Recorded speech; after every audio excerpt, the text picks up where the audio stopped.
12:40 de la mañana.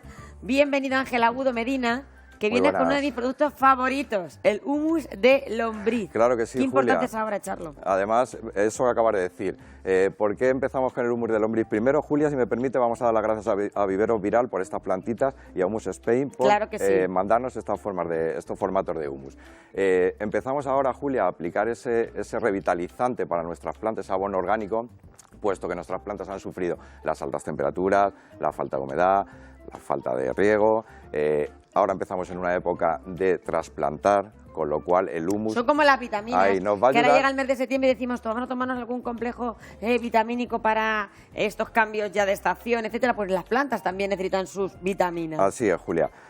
Como bien decimos, humus de lombriz, Julia, nos va a ayudar, aparte de aportarnos y ser esa fuente de nutrientes, de macronutrientes y micronutrientes para nuestras plantas, nos aporta muchísimas características más, como por ejemplo nos ayuda a una aireación y una esponjosidad o una porosidad en nuestro suelo. Y aunque no veamos la planta mal, es importante que nosotros... Es importante, además, Julia, el humus hay que recordar que nos ayuda a utilizarlo en nuestras plantas, pero también a regenerar nuestros suelos, es decir, nuestros suelos también sufren por eso, por la sequía, los nutrientes se van agotando, lógicamente nuestras plantas van absorbiendo esos nutrientes y se van agotando, con lo cual tenemos que añadir esa materia orgánica que es el humus de lombriz. Hay que recordar que ese humus de lombriz viene mediante la lombriz roja de California. Ese proceso es el tan preciado humus que vemos aquí. Ahora explicaremos que tenemos humus sólido. ¿Se cultiva en esta región? Claro.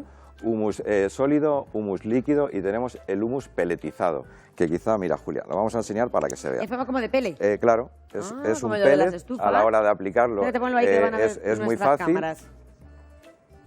Ay, a ver si lo vemos, para que vean ustedes Ahí, el montoncillo que tiene ahí en la mano. Ahí lo vemos bien. Ahí lo vemos bien. Ahí. Vale, es una forma fácil de aplicar y que el pellet se peletiza. Y eso lo echamos en la tierra. Sí, tanto sólido como líquido como el deshace pellet solo. son las formas. Sí, eso que acabas de decir es importante. El pellet lo que hace es, digamos, una liberación más lenta.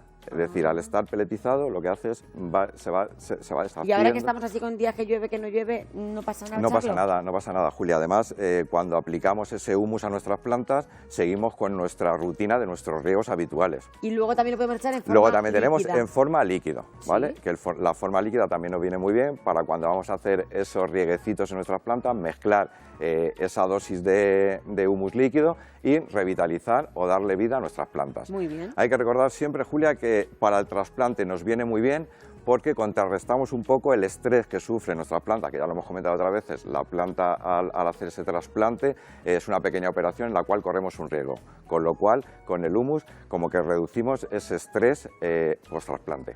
Bueno, pues ya han visto ustedes todos los usos que tiene el uso del humus de lombriz. Además, lo bueno que tiene también es que se puede aplicar a todas las plantas, que no es que haya una planta específica que tenga que utilizarse. Y muy importante, hay que recordar que es un abono orgánico, una enmienda orgánica y natural, que es apto para la agricultura ecológica, ¿vale? Y sí que hay que recordar, Julia, que tanto semillas como esquejes, aunque nos pasásemos de la dosis, no quemamos, muy importante, cuando aplicamos otra materia orgánica, como por ejemplo estiércol de caballo, mantillo, etcétera, sí que corremos el riesgo de quemar nuestras plantas. Y además, con lo cual, que esto una gran es para ventaja. principiantes en la jardinería, esa planta que ustedes ven que ya parece que no va a revivir, le echan el humus y es como ¡zum!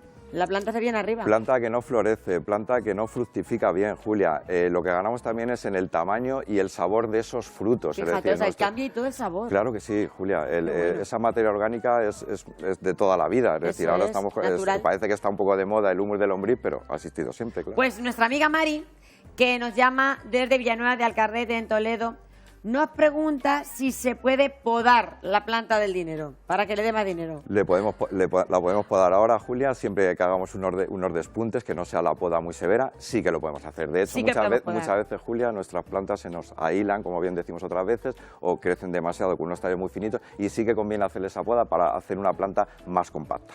Mari nos llama desde Sonseca, en Toledo.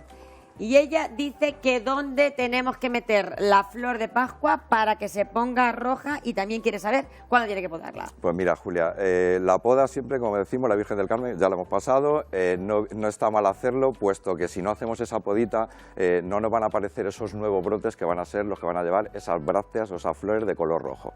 Y siempre adelantarnos como unos 2 mesecitos antes, más o menos, en un sitio oscuro, unas 13 o 14 horas, entre 12 y 14 horas. ¿Y cuándo le mete? ¿En qué momento? ¿Ahora? Cuando llegue 2 meses antes de la Navidad, pues octubre, Julia. exactamente. 2 mesecitos en antes. En octubre ustedes para el Puente del Pilar, ahí la meten, para que la tengan ahí la fecha fija. Hay que recordar que la poinsettia, aparte del pinzado ese que le hacemos, necesita tener esas horas de oscuridad para hacer esas brácteas de color rojo bonito. Vamos con la flor de Pascua, que la tenemos también ya ahí aclarada, y ahora viene nuestro amigo Vicens y dice que cuánto le duran las flores al galán de noche, que el año pasado lo tuvo por primera vez y le duraron solamente una semana. Vale, galán de noche, Julia, florece los meses de verano, es decir, nos va a durar esa floración cuando el tiempo nos lo permita, es decir, cuando tengamos las temperaturas suaves como tenemos ahora, florecerá a últimos de verano y principios de otoño. Desde Socuellamos nos llega otra pregunta de Vale y nos dice que ella tiene una orquídea. A la orquídea se le han caído las hojas, pero las raíces están estupendamente. A ver qué hace con pues eso es muy la planta. Eso es muy importante, Julia, porque si tenemos la raíz bien, síntoma de que nuestra planta está viva. Por lo tanto, vamos a sanear el tallo hasta el punto que veamos que está mal y, eso sí, volvemos otra vez a darle esa humedad, no encharcamiento en la raíz, esa humedad ambiental y ese abono específico para orquídeas. O sea, que saneamos el tallo. Saneamos el tallo, todo lo que veamos que está marchito hay que sanearlo. Más preguntas de Juliana de Mora, que están allí en fiestas, y dice que ella tiene las pilistras con las hojas muy finas. Y además así un color clarico, ¿qué le podría pasar? Pues ahí lo que vamos a hacer, Julia, el color clarito de las hojas muchas veces nos indica la falta de nutrientes. Es decir, podemos hacer ese aporte de humus de lombriz, que bien decimos, que nos va a ayudar a contrarrestar esa falta de macro y micronutrientes. Un WhatsApp que nos envía Rosario, ahí lo tenemos, dice que qué le puede pasar a su planta. Tiene las hojas marrones y feas. Vale, ahí sí que nos inclinamos por alguna enfermedad fúngica. Recordamos, Julia, que las drácenas sí que es más conveniente dejar de secar el sustrato de un riego a otro, con lo cual cuando nos excedemos con el agua de riego provocamos hongos en nuestras plantas. Debemos de reducir ese riego y hacer tratamientos con un fungicida de intervalos de 15 días y valorar el estado de nuestra planta. Santiago nos llama desde Villarrubia. Ella tiene un limonero. Le echó limones muy pequeños y no hay manera de que eso crezca.